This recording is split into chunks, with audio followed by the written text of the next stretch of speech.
I would say for any of the listeners out there looking to start up and are interested in a passion or something that they really, really consider would be an opportunity for them, from your experience and knowledge, like where would the people start? Where would you start?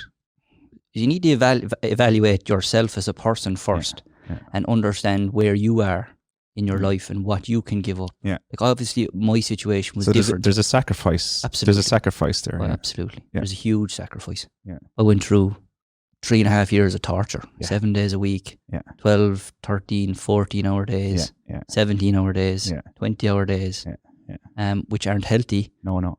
That's the sacrifice that I felt I needed at that time to be able to deliver what I was trying to deliver. Yeah. Now, absolutely, it's not a sustainable sacrifice. No. But a deliverable needs to be delivered, and that is your reputation and credibility. Yeah. In terms of focus and what I was trying to achieve. Yeah. But if we just go back to the question and think about the question, what advice would I give, young or old, in terms of starting a business is, first of all, understand your current situation and your appetite for risk. Understand, what are the financial constraints associated with what you're trying to achieve, and is there any financial constraints associated with that? And then you have to think what and why. What am I trying to sell? The next question is, am I passionate about selling that? Because if you're not passionate, you won't go through the journey. No. Because there's times when I worked, I didn't actually know I was working. I was just doing what I actually loved. Yeah.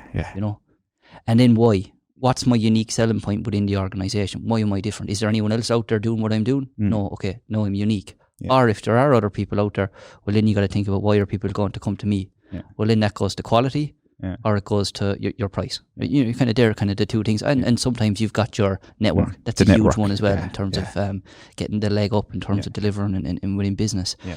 And then I think about, your appetite for risk will allow, and financial constraints will allow you then to start creating revenue, or how much that is, or what your selling point is. You're going to understand longevity of that period. And your longevity, that period. But you have to build a level of capital. Yeah. And it doesn't have to be huge. It just has to be what you need. And that'll allow you to figure out, like, a go, no go. Yeah. Am I going to invest everything into this? Do I think this is a winner? Yeah. And what I think, when you get to that stage, you're going to have two options. You're either going to go for investment, or you're just going to keep going the way you're going, depending on how healthy depending on how healthy your capital is at that time. Yeah. And then that would allow you. I feel like then you're a startup. Yeah.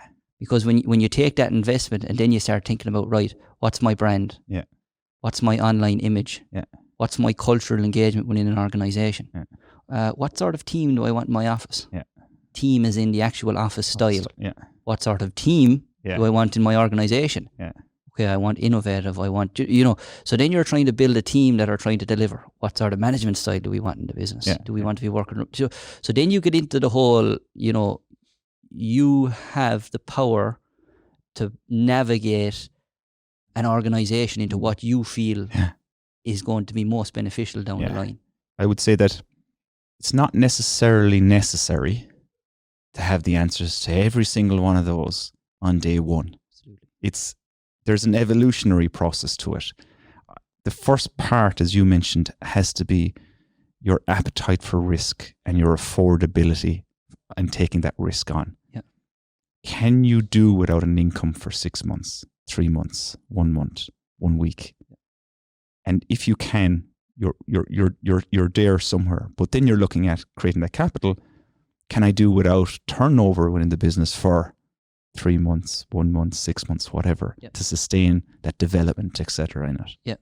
And it's difficult. It's difficult, especially if you've mortgages and dependents and all of that stuff, and you're looking at your outgoings and saying, well, my minimum requirement is this every month.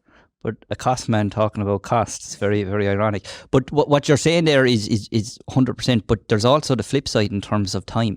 Yeah, yeah. So, what's my risk appetite for investing my time? Yeah.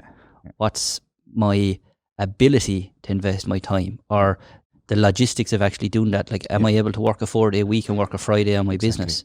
Yeah. Am I able to work a Saturday and a Sunday and a Friday on my business for 8 months to see where I am at the end of the 8 months, or whatever that is? The structure. Yeah, like that's all. I think that all needs to be taken into consideration, while not remembering, when all else fails, you'll still have your family, your friends, your partner. So it's important not to neglect all that time. Which, I definitely look back and think there was a time where I wasn't seen in my family household for a long period of time because I was 100 miles an hour every single day of the week. But it was a period of time. That's the way I look at it.